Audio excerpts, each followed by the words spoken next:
Hello guys, অনেক দিন পর চলে এলাম তোমাদের সাথে নতুন একটা ব্লগ নিয়ে। অনেক দিন ব্যস্ততার কারণে আসতে পারিনি। আমরা চলে গেছিলাম পশ্চিম মেদিনীপুর জেলার জেঙ্কাপুর নামে একটা গ্রামের একটা বিয়ে বাড়িতে।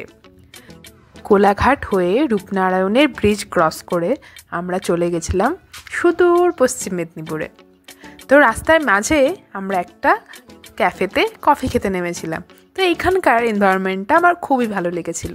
ছোটোর মধ্যে এই ক্যাফেটা কিন্তু খুবই সুন্দর। প্রায় 220 কিলোমিটার রাস্তা ক্রস করে আমরা অবশেষে পৌঁছালাম রাত 8টা নাগাদ ব্যারাকপুর থেকে ডিরেক্ট জেঙ্কাপুরে। এই জেঙ্কাপুর দাঁতনের একদম কাছে, এটা একদম ওড়িশা বর্ডার বললেই চলে। তো আমরা চলে এসেছি অমৃতের বিয়েতে। অমৃত হচ্ছে আমার হাজব্যান্ডের কলেজের বন্ধু। তো এসেই ফার্স্টে এরা আমাকে মেহেন্দি করতে বসিয়ে দিয়েছিল, আর এখানে একটা চার পানের পার্মানেন্ট স্টল এরা বসিয়েছিল, যেটা আমার খুবই ভালো লেগেছে। যেহেতু এটা ওড়িশা বর্ডার, এখানে পানের প্রচলনটা কিন্তু খুবই বেশি। এদের ছিল মাটির 3তলা বাড়ি, আর এত সুন্দর আলপনা দিয়েছিল যে দেখে আমার তো মন পুরো মোহিত হয়ে যাচ্ছিল। দুজনের নামটাও খুব সুন্দর, তাই না? অমৃত আর নয়নতারা। এখানে আবার একটা লাঙল দিয়েও এখানে ডেকোরেশন করা হয়েছিল। যাই হোক, এত সুন্দর আলপনা কিন্তু আমার খুবই ভালো লেগেছিল। আর এই যে হচ্ছে অমৃতের বাবা, মানে কাকু। তো আমাকে এরা মেহেন্দি করাচ্ছিল। আমি বললাম যে একটু হালকার মধ্যেই করে দিতে, কারণ এরা সারা দিন ধরে মেহেন্দি করে করে পুরো টায়ার্ড হয়ে গেছিলো। তাও রাত্রে আমার মেহেন্দি করছিল। আমি যেখানে প্রথমবার গেছি সেটা আমি বুঝতেই পারছিলাম না, সবাই আমার সাথে এত ভালো করে মিশছিল। তো বিয়ের জন্য যে ঘট লাগতো ও তার মধ্যে ডেকোরেশন করছিল। ও এটা কি আঁকছে কে জানে, এটাকে তো আমার ডেভিল সাই বলে মনে হচ্ছে। যাই হোক, ও বলছিল যাতে বিয়েতে কারো নজর না লাগে, ও সেই জন্য এটা আঁকছে। এদিকে কাকিমা আর বাড়ির অন্যান্য লোক বিয়ের কাজকর্ম করতে ব্যস্ত ছিল, আর চালের গুঁড়ো দিয়ে আলপনা করা হয়েছিল। তো পরের দিন সকালে আমরা রেডি হয়ে গেছি গায়ে হলুদের জন্য। আমাদেরকে একটা খুব ভালো ব্যবস্থা করেছিল একটা বাড়িতে, আর এখানকার আশপাশের পরিবেশটা ছিল খুবই সুন্দর। এত সুন্দর একটা গ্রাম্য পরিবেশে সবুজ ঘেরা গাছের মধ্যে আমাদের থাকতে কিন্তু খুবই ভালো লাগছিল। তো আমরা রেডি হয়ে চললাম অমৃতদের বাড়ির উদ্দেশ্যে, যেখানে এরপর গায়ে হলুদের প্রোগ্রাম হবে।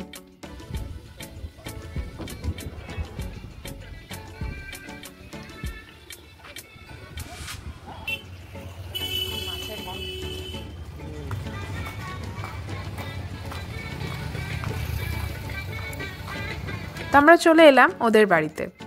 এরপর এসেই কাকিমা আমাকে বলল যে গায়ে হলুদের তত্ত্ব নিয়ে যেতে হবে। এসেই আমরা ফার্স্টে শালপাতার পাতায় লুচি তরকারি খেয়ে নিলাম। অনেকদিন পর শালপাতায় খেলাম। তারপর এদের মাটির বাড়িটা আমরা ঘুরে ফিরেই দেখছিলাম, যেটা কিন্তু আমার খুবই ভালো লাগছিল। আমাদের দেশের বাড়ির মানে বাঁকুড়ার বাড়ির আসল বাড়িও কিন্তু পুরো এরকমই ছিল আগে, যেটা আমাকে পুরো একটা নস্টালজিক ফিল দিচ্ছিল। সত্যি খুব ভাল লাগছিল।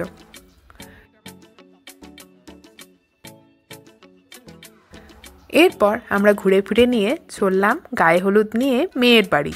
মেয়ের বাড়ি ছেলের বাড়ি থেকে বেশি দূর ছিল না, মাত্র 2 কিলোমিটার রাস্তা। এদের গ্রামের নাম যেমন জেঙ্কাপুর, আর মেয়েদের গ্রামের নাম হচ্ছে গৌড়দা। মাঠের মাঝখান দিয়ে আমরা চললাম জেঙ্কাপুর থেকে গৌড়দা, একদম কাছেই। এরম ভাঙা মাটির রাস্তা দিয়ে আমরা চলে এলাম মেয়ের বাড়ি।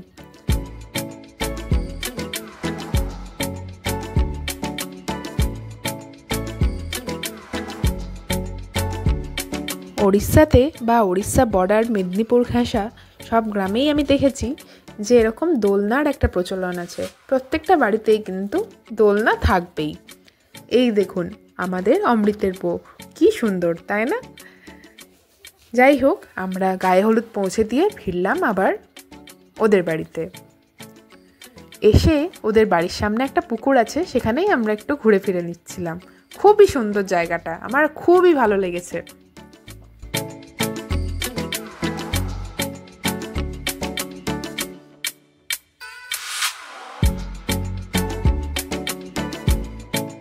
রিসেপশনে প্রায় 1,500 লোকের অ্যারেঞ্জমেন্ট তাদের করতে হয়েছিল। সেজন্য প্যান্ডেল করেছিল কাকু বিশাল, অনেক বড় প্যান্ডেল। কিন্তু আমরা যদিও রিসেপশনে থাকতে পারিনি, ওর অফিসের কারণে আমাদের ফিরে যেতে হয়েছিল।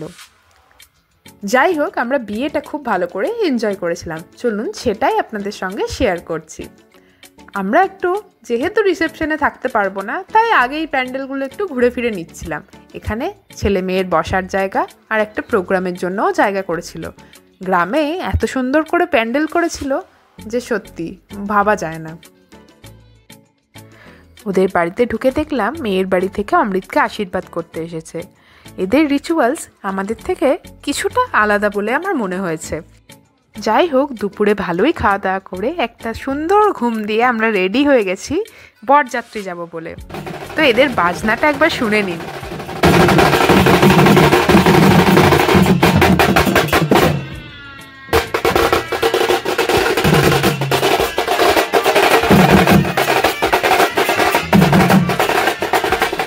এদিকে আমিও একদম বউ স্টাইলে সেজে রেডি হয়ে গেছি। পরেছিলাম আমার বিয়ের বেনারসিটাই। এগুলো তো বিয়ে বাড়ি ছাড়া ঠিক পরা হয় না, সেজন্য এটা পরে নিয়েছিলাম। তো এরা কিন্তু আলাদা লেভেলের মজা করেছে। বিয়ে বাড়িতে সবাই মিলে এত নাচানাচি করেছে যে আমি ভাবছিলাম এত 10 ডিগ্রি ঠান্ডার মধ্যেও এরা পুরো ঘেমে যাচ্ছে।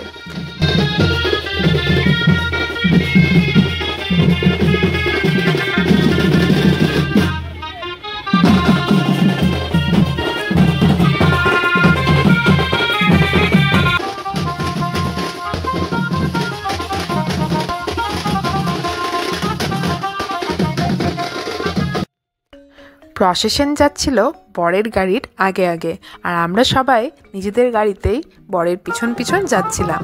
তো এই 2 কিলোমিটার রাস্তা যেতে মোটামুটি আমাদের 1.5 থেকে 2 ঘন্টা লেগেছিল, কারণ এরা এত নাচছিল যে প্রসেশন তো এগোচ্ছিলই না। অবশেষে আমরা মেয়ের বাড়ি পৌঁছেছিলাম রাত 11টার সময়। এখানে বরকে বলা হয়েছিল যে 5 রকম শরবত ছিল, তার মধ্যে থেকে একটা চুজ করে খেতে। শালিরা কী সব মিশিয়ে এনেছিল, যাই হোক ব্যাপারটা ঠিক আমার মাথায় ঢোকেনি। এই হচ্ছে নয়নতারা। দেখুন নয়নতারাকে কি মিষ্টি লাগছে, খুব ভালো লাগছিল ওকে দেখতে। এরপর বিয়ের লগ্ন ছিল প্রায় রাত্রি 1:40-এ। তো বিয়ে শুরু হতে আমরা ওদের কিছু রিচুয়ালস ছিল সপ্তপদী, যেটা এইভাবে করতে হয়। এখানে কিন্তু আমার বিয়েতে এই সপ্তপদীর অন্য নিয়ম ছিল। যাই হোক, এটা ওখানকার নিয়ম, তো এগুলো সব করা হচ্ছিল। ওদের বিয়ে শুরু হতেই আমরা বেরিয়ে গেছিলাম, কারণ আমাদেরকে আবার পরের দিন সকালেই ফিরতে হতো।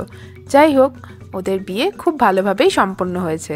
ওদের বিয়ে দেখতে দেখতে আমি কিন্তু ঠান্ডাতে কাঁপছিলাম। তারপর অত রাত্রে আমরা ফিরে, যাই হোক রাত 3টের সময় শুয়ে, সকালে তো উঠতে পারিনি ঠিকই, কিন্তু উঠেছিলাম 9টার দিকে। তারপর রেডি হয়ে আমরা বেরিয়ে গেছিলাম। তো আস্তে আস্তে আমরা দাঁড়িয়েছিলাম কোলাঘাটের শেরি পাঞ্জাবে। আমি এই ফার্স্ট কোলাঘাটে শেরি পাঞ্জাবে গেলাম। তো সত্যি জায়গাটা কিন্তু অসম্ভব সুন্দর, তাই না? এখানেও একজন বর বউ দাঁড়িয়েছিল। এরপর আমি একটু এখানে দোলনায় দুলে নিলাম। তারপর একটা ভালো মতো খাওয়া দাওয়া করে আমরা ফিরলাম। এখানে কিন্তু খাটিয়া ছিল বাইরে রোদে বসে খাওয়ার জন্য, যেটা কিন্তু খুবই সুন্দর। তো শেরি পাঞ্জাব আমাদের দারুণ লেগেছিল। এরপর ফিরে গেলাম ব্যারাকপুর। আর কি, আজকের মতো এই থাক, টাটা। দেখা হচ্ছে পরের ব্লগে।